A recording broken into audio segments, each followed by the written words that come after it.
2022 budget, the prices of essential goods such as bread, infant milk will increase by 16%. Cherargeas, you give your closing remarks and give me a comment on this. Cost of loans, by the way, is also supposed to rise by 20%. You know, it is hard times for Kenyans, and I empathize. And I hope that when finance bill goes to the National Assembly and the Senate, we should amend, because we are also putting VAD on gases, especially cooking gas, and this, we wanted to conserve our environment. I think it is very wrong, because we want to encourage conservation of environment, baby formula. You know, nutrition has become a problem, especially, and many challenges. And this finance bill, I think it was not well thought of.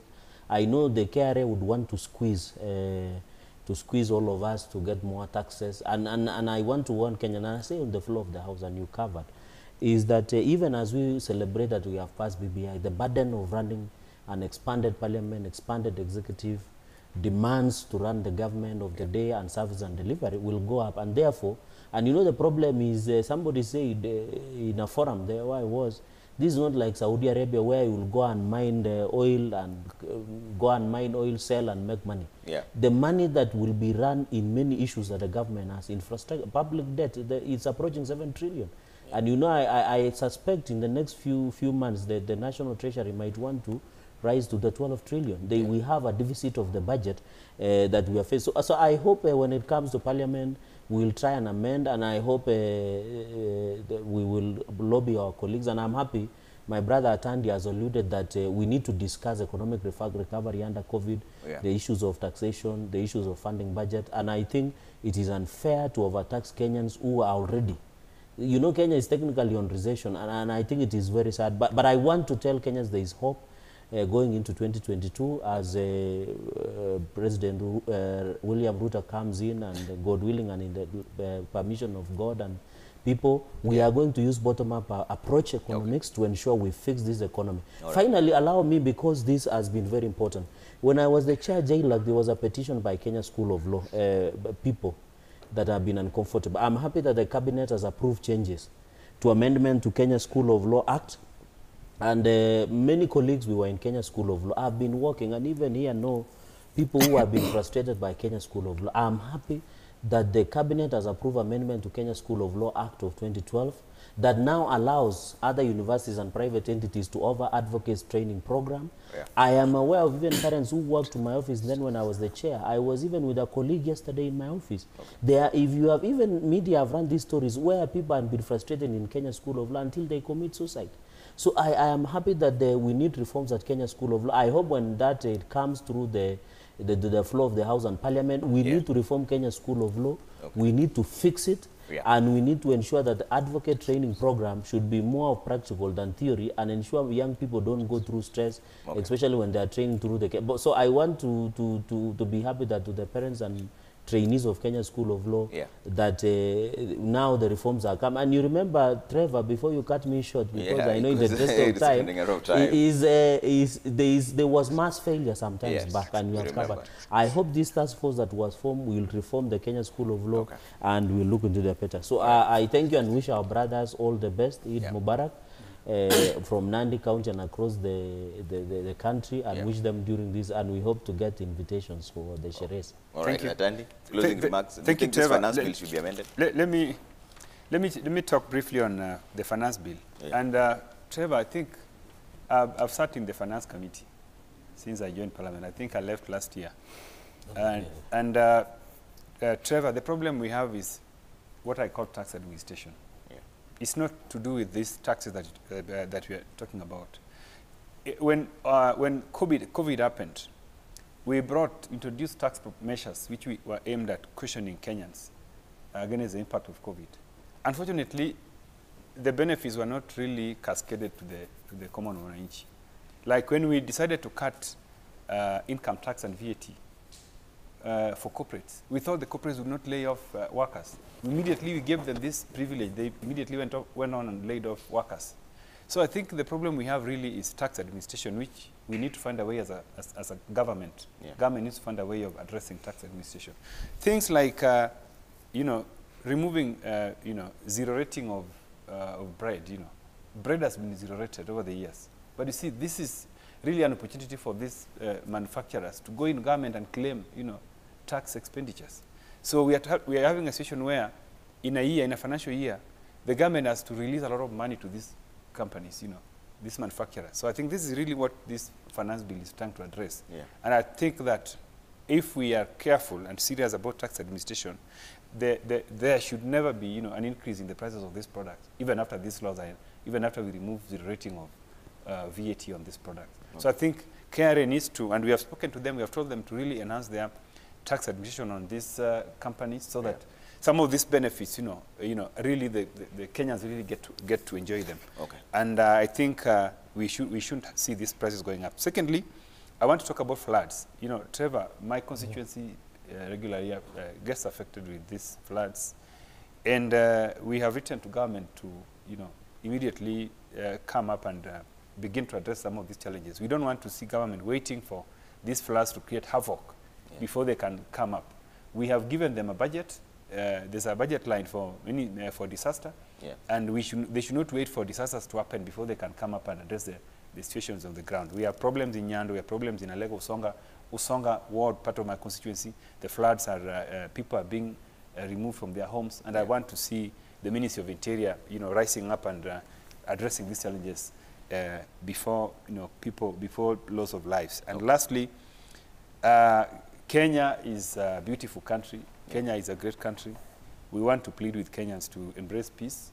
I was attacked recently in my constituency by thugs, hired thugs, from my opponents. And I want to plead with the politicians across the country that violence is not the way to go. We can talk to voters, we can give out our views and policies. And because now campaigns are going to start, we are likely to see this violence coming up. And I think it's uncalled for. Yeah. And let us embrace peace as we do our politics. All right. Thank you. Closing remarks. I'm just bemused by the way Cherargei is laughing when Atandi is speaking about how he was attacked. So I'm wondering whether he's one of those who hired people. Even in Matanga, people at least wanacheka. So anyway, hata kwa Matanga.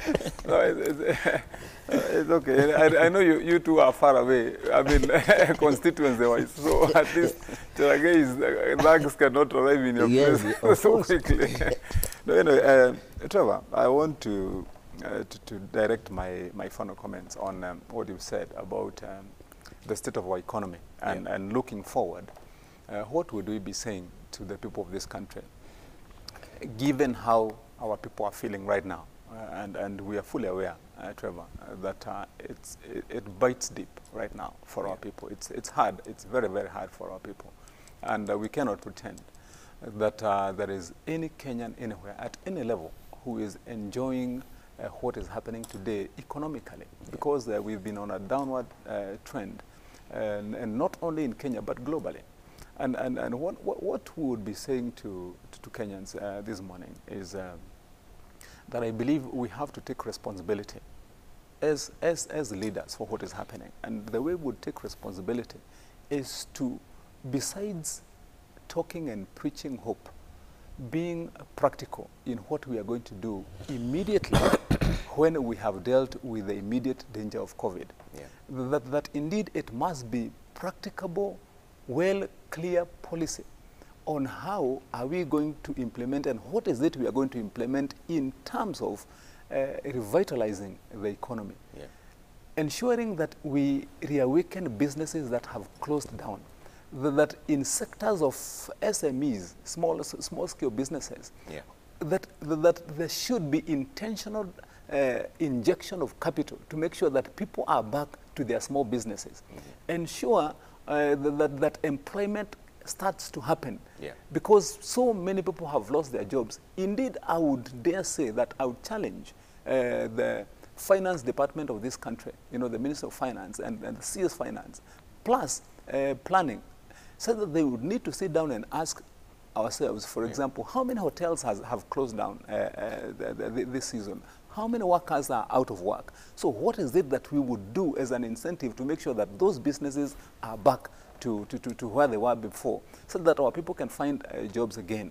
And when we start addressing ourselves that way, we would go even beyond that and look at the taxation itself. Because I believe that this country, Kenyans will, when things have leveled up, do well with a tax relief that is extended in various categories that would help people then get back to where we were. Otherwise, you know, it is important for us to realize, and I'm saying this very consciously, as somebody who is given the opportunity to lead in this country by the people, that we cannot be and we could never be where we were it not for the people of this country. Okay. It is because of that hard-working Mama Mboga who is in the rural areas. Yeah. That person who milks a cow and sells and pays tax on that milk. That is the person who affords myself and Cherargei and Atandi the opportunities that we have.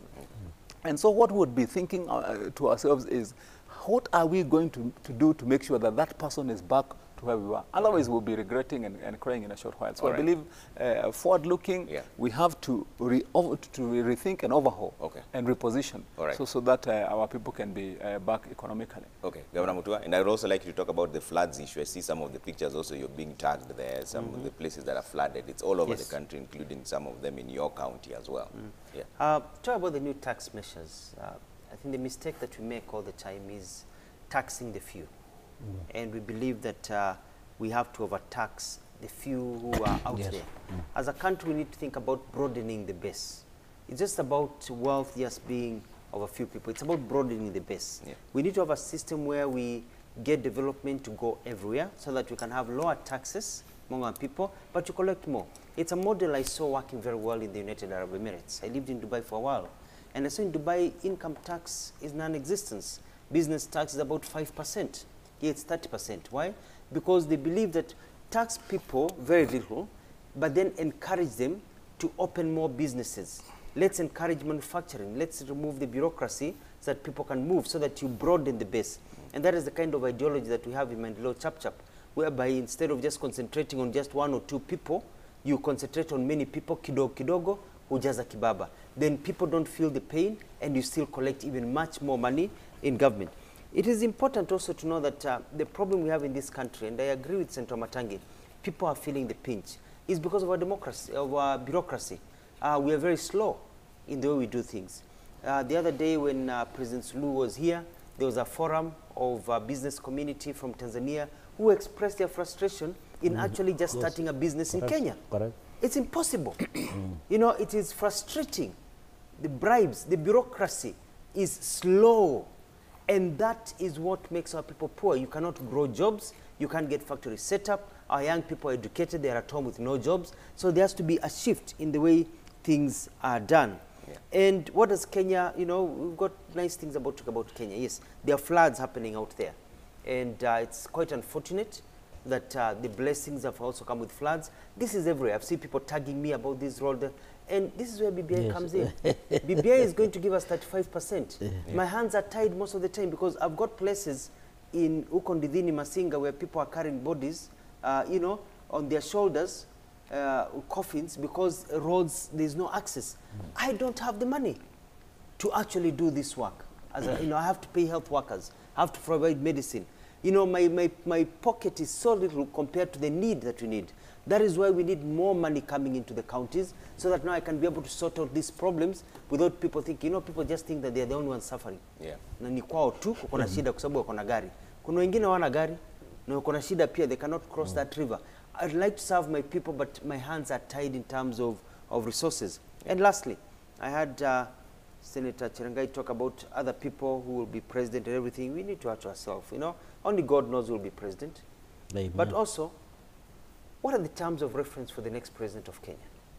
You know, Kenya, somebody said economically is in the ICU. And if you say it's in the ICU and the Jubilee government there, who is in Jubilee government? You know, Uhuru and Ruto are in the Jubilee government. So if Kenya is in the ICU, who do you need to get the Jubilee, to get this country from where Jubilee has placed us, from ICU at least to the general ward, and then walking again and going home to play with the children? You know, and the terms of reference need to be very clear. Who do you want to see as a president of Kenya? Who do you want? You know, what are the characteristics of that person? Should they be sharp? Should they be active? Should they know how to do development? Should they understand economics? Should they be people who have been accused of corruption? People who have been accused of division? People who have been accused of... So we need to look at all the candidates and choose the best. If people decide this is the person that is the best, let the people choose the right person. Okay. But hii mambo ya kupiga tu kura kwa sababu huyu ni mtu wetu, huyu ni wetu, tunakaa hivi, what's your tribal base, where do you come from, huyu ndio amekuwa hapo, tuachane nayo. Kenyans, we are all suffering, and we'll either suffer, our children will continue to be poor, we'll be getting more floods and suffering, depending on the way we choose our next leader. Okay. It is important that you address this roads issue because I see quite a lot of it. So you're saying that governors don't have the money for some of these things? We don't have the money. I mean, look at this country. I mean, there are constituencies in this country who don't even have a single tarmac road. We've had skewed development for a very long time, and that's just the truth in this country. You know, you come to a county like, let me speak about myself, or Ukambani, Machakos, Makueni, Kitui, you know, large counties with, you know, with large expanses of roads that need to be made. We don't have the money to actually work on that. I'm lucky, I'm the leading governor in terms of grading roads and building bridges in this country. It's a statement of fact. Why? Because I bought my own machinery to be able to undertake that work. Because the normal procurement system and tendering cannot allow me to do some of that work. So the problem is not that we don't want to serve our people. I don't like it when I see people with roads that are flooded. I don't like it when I see people suffering, you know, because the contractor has not received their money for the last 6 months. Why? Because control of budget has said you cannot pay anything for infrastructure development. You first pay what? Salaries for health workers. It is a COVID era. So the contractor says, I've exhausted my money. I have a contract. I'm not working until I'm paid. What am I supposed to do as Mutua? I can't force him to work. You know what I mean? So we have to understand the dynamics of this country, but we have to understand that the solutions to our problems lie in our hands, and all is not lost. It's going to get better as time passes by. Maybe, Trevor, just a quick closing one. I think to just sum it up on just that one question of roads, I believe the way forward for our county governments on roads is to ensure that they build enough local capacity. Local capacity, because if they continue, and Governor Mutua has started well. I've not been to his county for almost a year now. No, Karibu, we've done even much better now. He started well then by procuring, you know, equipment for himself, because at the end of the day, the capacity that county governments have, if they solely depend on contracting all their works, especially the small works for roads of convenience, connecting roads, small maram roads to the market. Those roads they can do. They can leave the highways and the grade A and B to Kenha. The other bigger roads they can leave maybe to the bigger budgets they have. But the capacity to do those small roads, county governments must build that capacity largely to ensure that you don't have people complaining that they cannot drive a vehicle on an all-weather road. It's just maram, which is just quick one on roads. One line, yes. One line. You know, the also what Senator Wamatangi is forgetting is also the chair of transport roads, is that there is some agencies who are moribund and ineffective called Kera and Kena. When you go also sometimes into these, and counties have been the victims of this, you go to some counties, you find the road that was supposed to be maintained by Kena. For example, in Nandi, we have a road cutting across Chesume and Masawi. They are not maintaining. You go to roads by Kera, they are not, because Wananchi don't understand the difference. You find governors being blasted because of ineffective and moribunds of Kera, yet Kera and Kena has more resources than even the county governments in terms of roads. So I think another aspect we should also ensure the dysfunctional Kena and Kera must be fixed, so that as county governments fix feeder roads, the Kena and Kera are fixing also their roads, because they have roads within that has been classified within counties. I think I agree with Senator Wamatangi. But I think the bigger issue is the efficiency of the counties. Counties are not doing enough, and I think there's a corruption in counties, especially in the infrastructure areas. In the county where I come from, I think the roads have merely opened, you know, and they don't even maram, you know. So they're doing a disservice to our people. I think county governments, they have a mandate over the local roads, and they have the resources that they've been given. I think let them do a good job so that our people don't suffer. The main roads done by Kenha and Kera are doing very well, because Kera and Kenha, they look for competent contractors to work on the roads. On the villages, on the counties, they give road projects to their cronies, who end up just eating the money and no work done on the ground. I think the governor will bear me witness that our counties are letting us down. Let county governments do their job properly so that we can have access roads.